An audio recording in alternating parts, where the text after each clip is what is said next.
தாய் தமிழ் உறவுகளுக்கு வணக்கம். சந்தையில் காய்கறி வியாபாரம் செய்யும் பிரபல தமிழ் நடிகர். சந்தையில் காய்கறி வியாபாரம் செய்யும் பிரபல தமிழ் நடிகர் என்ற தலைப்பில் இந்த காணொளியை நாம் காண்கிறோம்.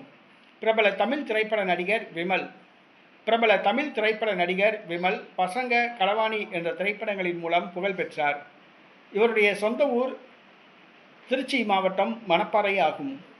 இவர் அநேக திரைப்படங்களில் நடித்துள்ளார். சமீப காலமாக அவருடைய திரைப்படங்கள் ஓடவில்லை, வெற்றியை தரவில்லை.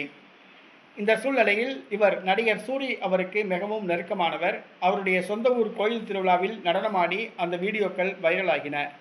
மேலும் இவர் ஒரு பட தயாரிப்பாளருக்கு 1 கோடி ரூபாய் மதிப்பிலான காசோலை வழங்கினார்.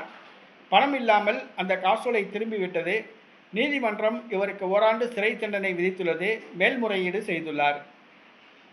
நடிகர் விமலின் நிலை பரிதாபமாக உள்ளதாக ரசிகர்கள் தெரிவித்தனர். இந்த சூழ்நிலையில் நடிகர் விமல் காய்கறி வியாபாரம் செய்யும் வீடியோ சமூக வலைதளங்களில் வைரலாகியுள்ளது. ஆம், பிரபல தமிழ் திரைப்பட நடிகர் விமல். இவருடைய சொந்த ஊர் திருச்சி மாவட்டம் மணப்பாறை அருகே பன்னாங்கொம்பு.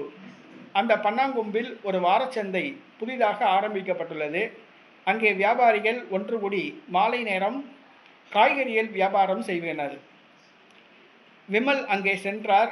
தனது படப்பிடிப்புக்காக சென்ற அவர் அந்த காய்கறி சந்தைக்கு சென்றார். வியாபாரிகளோடு அமர்ந்து அவரும் தக்காளி கிலோ 20, கத்தரிக்காய் கிலோ 30 என்று கூவி கூவி வியாபாரம் செய்தார். பொதுமக்கள் வந்து வாங்கி சென்றனர். தலையில் தொப்பி அணிந்திருந்தார். யாரும் அவரை எளிதில் கண்டுகொள்ள முடியவில்லை.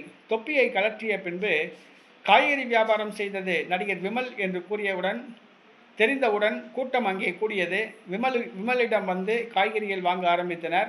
அவர் பக்கத்தில் நின்று போட்டோ எடுத்தனர். அங்கிருந்து கிளம்பி செல்லும் பொழுது விமல் காய்கறி வியாபாரிகள் அனைவருக்கும் தலா 500 ரூபாய் வழங்கிவிட்டு சென்றார். பிரபல தமிழ் திரைப்பட நடிகர் விமல் காய்கறி வியாபாரம் செய்த வீடியோக்கள் சமூக வலைதளங்களில் வைரலாகி வருகின்றன.